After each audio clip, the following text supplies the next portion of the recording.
Hi, I'm Samantha, a third grade teacher who thought she had life all figured out. Turns out, I was way off. There I was, knee-deep in old photo albums, trying to create a killer slideshow for my mom's 50th birthday. My tiny apartment was decked out in streamers, and my boyfriend, John, was lounging on the couch, chuckling at my dedication. Samantha, you're going overboard. Your mom's going to love it no matter what, he said, munching on chips.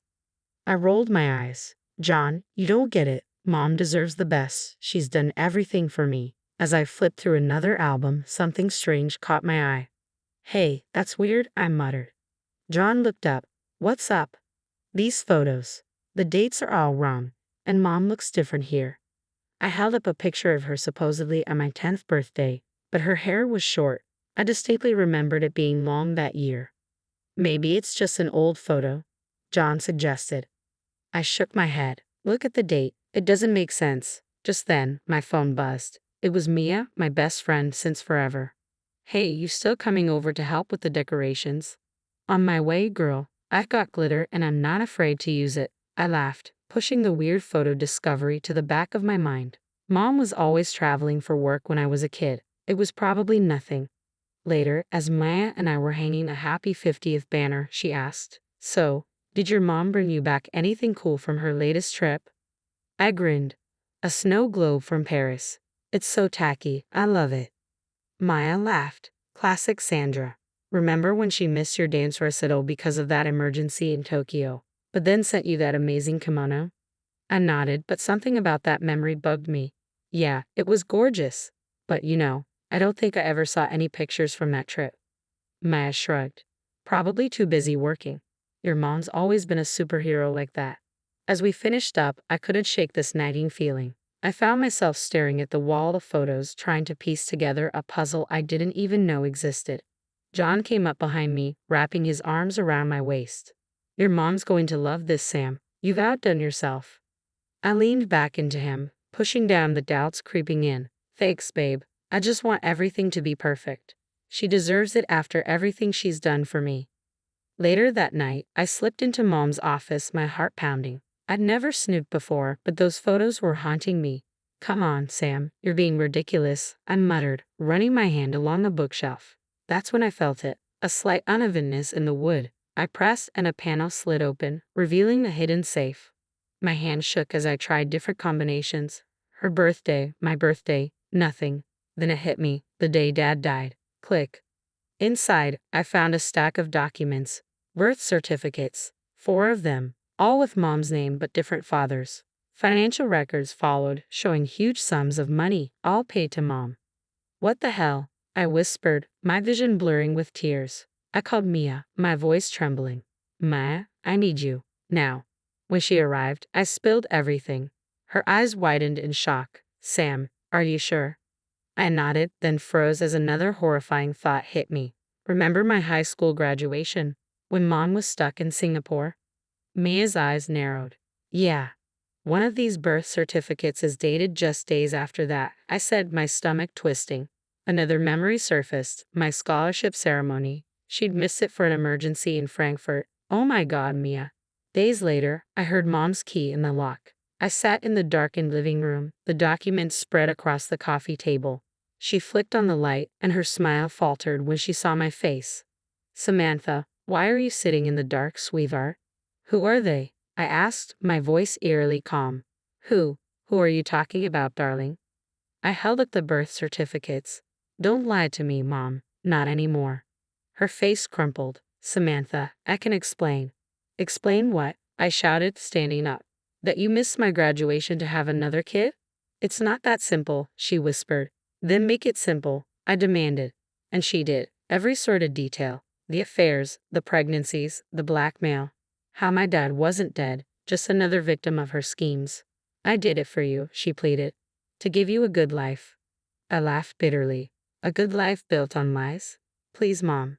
Samantha, forgive me. I love you. I stepped back, shaking my head. I don't even know who you are anymore. As I walked out, her sobs echoed behind me. My entire world had just shattered. Everything I thought I knew was a lie. I stared at my phone, thumb hovering over the send button. 4 messages to 4 strangers who were apparently my siblings. My head was spinning. Just do it, Sam, I muttered, hitting send before I could change my mind. The replies trickled in over the next few days, each one making my heart race. Coordinating the meeting wasn't easy. James was in Nashville, chasing his music dreams. Sophia was swamped with finals in Boston. Michael had just started a high-pressure job in Chicago. Only Lisa was local. We can all just drop everything and fly in. Michael's frustrated voice came through our conference call. Maybe we should wait, Sophia suggested hesitantly. No, I said firmly. We need to do this now, before she has a chance to cover her tracks.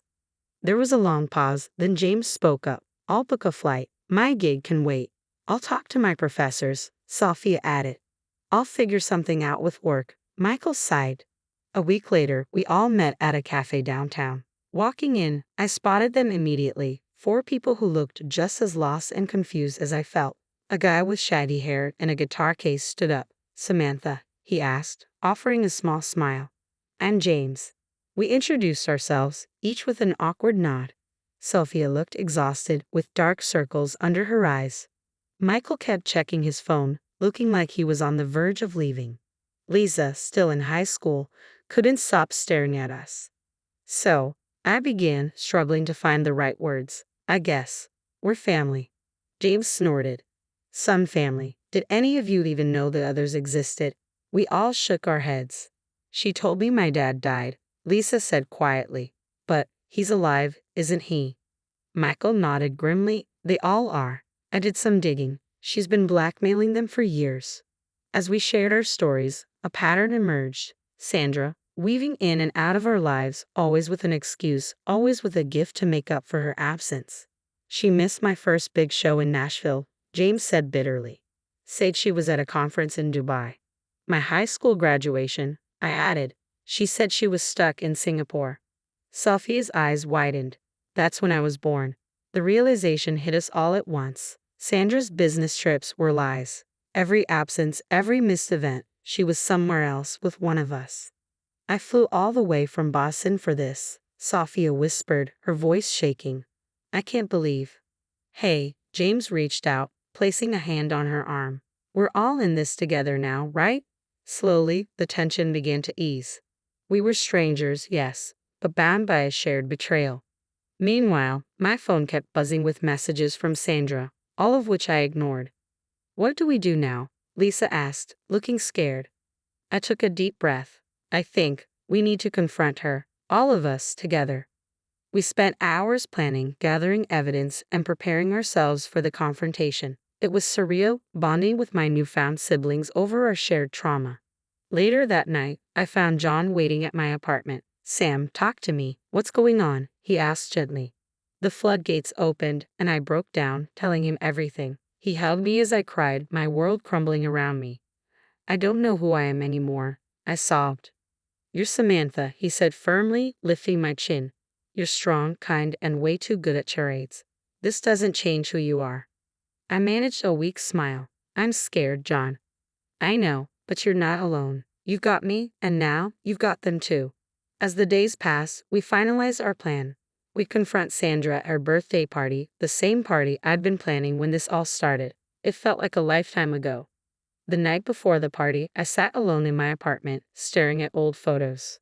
Happy memories now tainted by lies. My phone buzzed again. Another message from Sandra. Samantha, please. I love you. Let me explain. I deleted it without reading further. Tomorrow, she'd have to face all of us. Tomorrow, the truth would finally come out. The day of the party arrived, and my stomach was in knots. Guests filtered in, chatting and laughing, oblivious to the storm about to hit. James, Sophia, Michael, and Lisa were scattered around the room, blending in but exchanging nervous glances. Then Sandra walked in, beaming.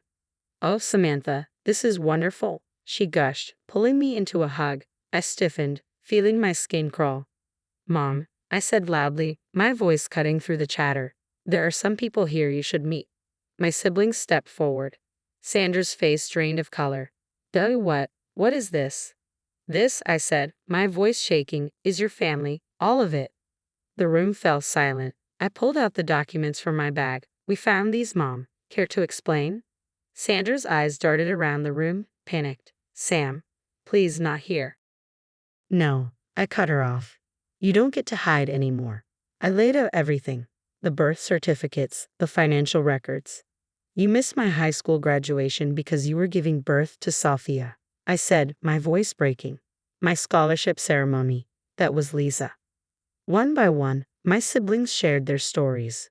James talked about missed concerts, Sophia about lonely Christmases, Michael about unanswered calls. Sandra crumbled before us, her perfect image cracking. I never meant for this to happen, she sobbed. The first time, I was scared. I needed money. Then it just spiraled. You lied to us our entire lives, Michael said coldly. I love you all, Sandra pleaded. Everything I did was for you. No, I interrupted, my voice steely. It was for you. We were just collateral damage in your schemes.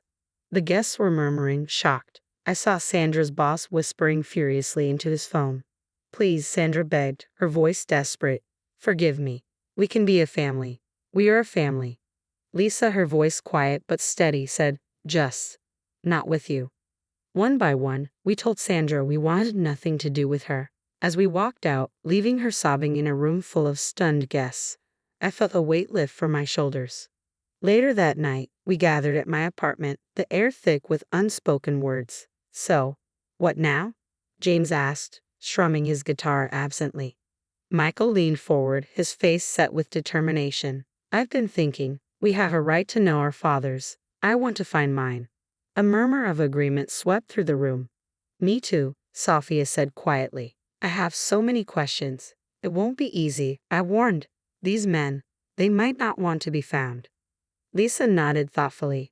But we deserve answers. We deserve to know where we came from. For hours, we talked, planned, and shared our fears and hopes. We each decided to begin the search for our fathers, to try and fill in the blanks of our lives and understand who we really were. But as the night wore on, something else became clear. James put it into words, looking around the room at each of us. You know, he said softly, no matter what happens with our dads, we've got each other now. We're family. Sophia wiped away a tear. A real family, not built on lies. We share the same pain, Michael added, the same betrayal.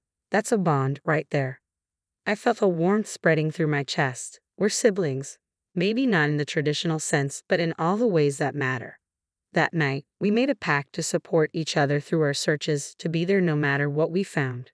Over the following weeks, we stayed in touch, sharing leads on our fathers, helping each other heal. I went back to teaching, finding comfort in my students' laughter. John stood by me through it all, his love a steady anchor in my shifting world. One night, there was a knock at my door. I opened it to see Sandra standing there, looking small and broken. Samantha, please. No, Mom, I said firmly. We've made our decision. All of us. We don't want you in our lives. She looked devastated. But I'm your mother? A mother doesn't do what you did. Goodbye, Sandra. I closed the door, leaning against it as tears fell. But these weren't tears of despair. They were tears of closure. The lies were over, and our truth was just beginning. Whatever we found in our search for our fathers, we knew we'd face it as a family bonded by shared pain, but also by love and understanding. The story has ended, but now I have a question for you. If you discovered your parent had secretly raised multiple families and lied to you your entire life, could you forgive them, or would you cut them out completely, as we did? Share your thoughts in the comments below. I'd love to hear your perspective.